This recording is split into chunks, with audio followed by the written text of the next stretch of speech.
You're going to have some incredible value here. Hawk, Sentinel. There must have been probably a 1-cost Sentinel there. And the core drops, makes the Hawk a little stronger. And now the opponent realizes they might never get to play in this game again.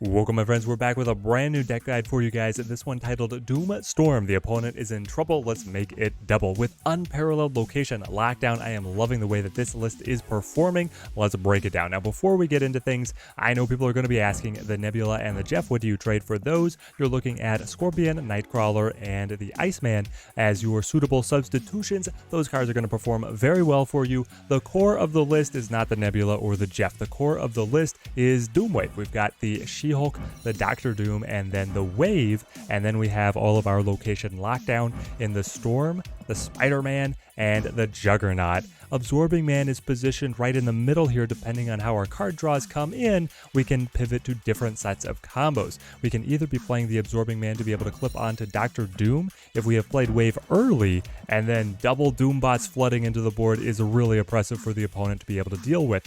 Equally pivotal is being able to play Storm on curve and then using Absorbing Man to flood a second location, meaning that we only have a single location that is open to be played to, and then the Doctor Doom is able to send in his reinforcements to all the locations that the opponent is no longer able to play to. In the early turns, we're looking to be able to set up the Goose as a soft control against the opponent, another way to be able to limit their card plays, though it's not completely locking a location down. We have the Armor to be able to protect our powerful 1-costs that are here able to gain value and scale throughout the match, hopefully reinforcing these locations that we have locked down with Storm. Juggernaut is just the natural pairing for Storm to be able to capitalize on that location closing down, even playing him on turn 6 at the otherwise open location to be able to bat away their final bid for supremacy is absolutely fantastic. And then the Spider-Man has won me countless numbers of matches as well. The combination of control here is absolutely disgusting. Even though the power ceiling of the deck is not incredibly high, it doesn't have to be with the way that we are locking locations down early and crippling our opponent's ability to execute their game plan. Ooh, Morag, a little bit restrictive here. Deck list is up above. You guys want to talk any card substitutions or deck optimizations? Leave me a comment down below. Read all of those.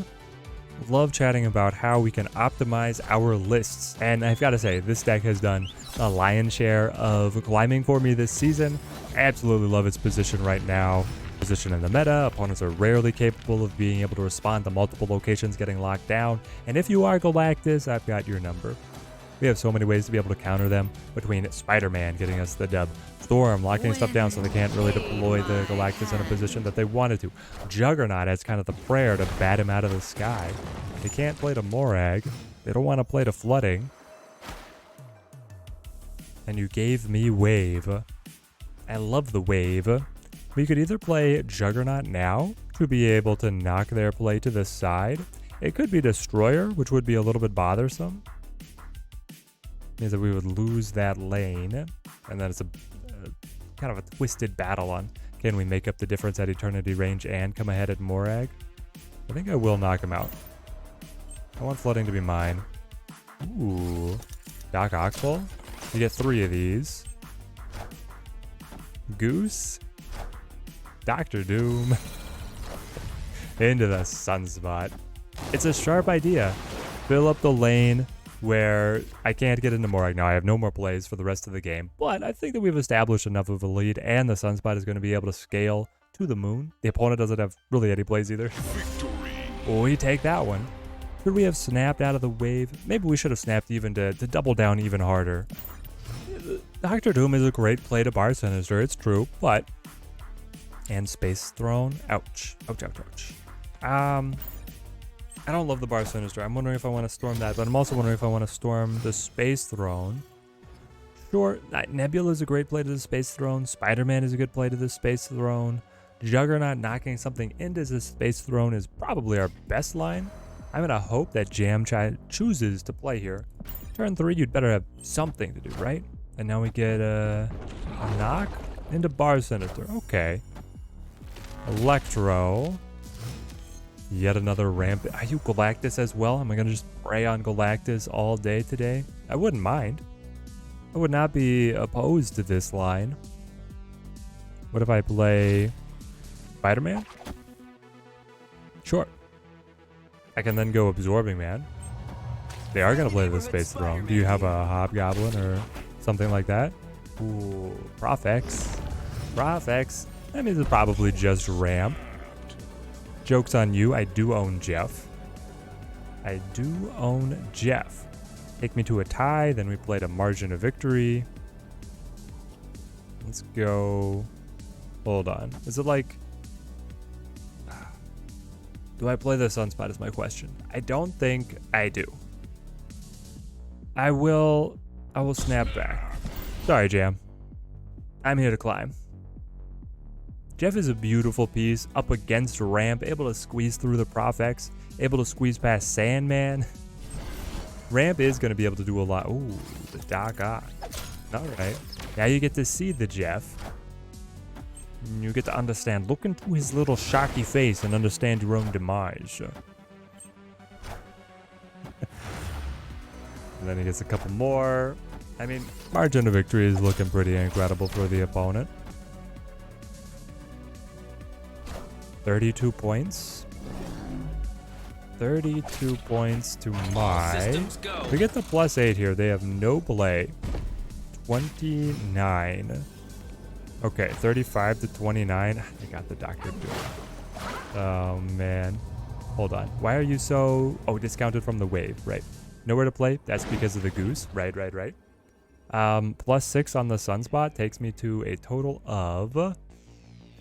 to 35. That does... No, it's a dead tie. We played all of that into an absolute standstill, right? 29, 6, 35. You're already 35. Oh, man. The Doc Ock was great for them. You gotta say it was great for them. The fact that we chose... If we had played the Sunspot... No, what? No. Damn. Okay. It's because it's a bluff, right? Either he didn't see the goose, or he anticipated that I had an above-tempo play to be able to drop in, and any above-tempo play would take the win. All right. Wild. A raft race. If it doesn't look like we're winning, we'll cancel it with the storm. See where that takes us. Quinjet. Yeah, they probably are going to have a couple high-tempo plays. If they can get any of their early agents down, it could be a little oppressive. Goose means that the storm is still a valid play, and then as a follow-up to the storm, really all that we have is the Juggernaut. So I don't mind playing Goose in prior to playing the storm. So we're going to move on 4 anyway. Yikes. Hang on. Okay, what if we storm here? I'm going to storm, and then I'm going to Absorbing Man. But if I Absorbing Man... Hold on. Maybe I can't really play the Absorbing Man. We could just play like Spider-Man. Or the Nebula. Little Nebula follow-up. This will flood. We all shift. I feel like it's just, Spider-Man here. Into Absorbing Man. Into Doctor Doom. And we see if they have a way to be able to get back into flooding.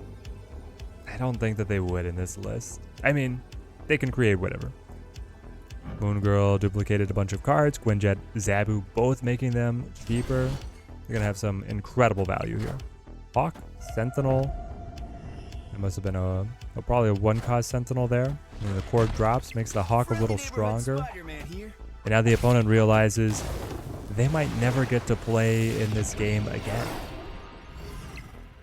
The dawning realization. 20-4 though, that is an abysmal stat line. Anyway, Absorbing Man, Nebula. And this is where they just retreat. It's telegraphed when you're using the Spider-Man Absorbing Man lockdown, so you want to be able to capitalize on snapping prior to setting it up to grab as many cubes as you can. It is a bit of a bet right now. Does the opponent think that we have a way back into flooded, or are they going to rest on their laurels? I think they retreat here. Or at least retreat later. Yeah. I love the lockdown and the Bifrost, making a very unique situation there. Turned out fantastic for us. We have our Goose set up early. Got Monster Island. I would love to be able to armor these up in case they're running any kind of control. Play the Sunspot as well. I want to be able to play Doctor Doom to get the Doombot to Washington, D.C. Yes. I was about to say with New York, I could get the monster moved as well, but it's not going to get the buff. He can only move to New York. The monsters, they're sailing into New York. If I play Jeff, I would be able to play She-Hulk on the next turn and then just drop the Doom. Let's go ahead, play the Jeff. Sunspot able to scale up, making a case for himself is still one of the better one costs. Claw? Time Stone into Claw. Ongoing Thanos in full display. Resplendent in all the power that he's able to generate. I'll go Wave here. Yes. I am worried a little bit about like a Professor X getting dropped on our heads. Professor X able to do a lot here. Would he play Prof X to New York? The main reason that I'm worried is because it's annoying. Blocking off one of the spaces that I want to play my Doctor Doom to. Devil Dino, okay. Devil Dino, it does put you in a great spot here. Go Wave.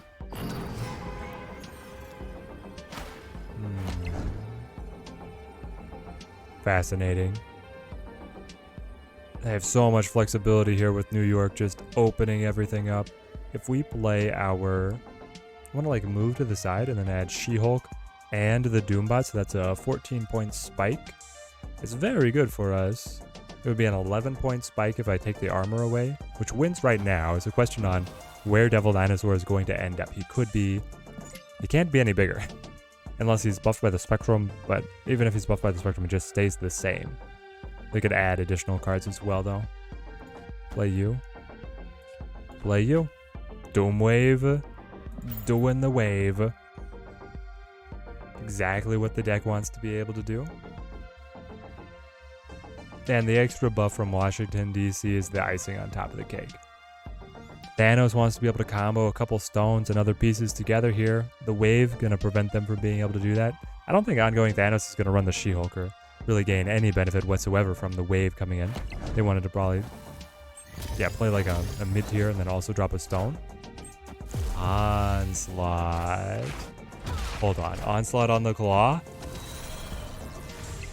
Oh, Mako 2. What? What is this list? Victory. They fit the Umbaku in? That's crazy. But it's the +3 from the Doombot. Yeah, we take it. Do we take it a margin of victory? No, if we didn't get the 3 from the Doombot on Washington, D.C., then they are the ones taking that one home. By the margin of the Umbaku, actually. So here is the deck in all of its glory. Honestly, we were never able to showcase the wave into an early Doom and then get the Absorbing Man copy, but I'm sure that if you guys find that card draw, you'll be able to take advantage of whatever situation is presented to you. If you guys pick this deck up, I hope it owns you many cubes on your climb up to infinite. Till next time, thank you guys for watching. Keep on snapping.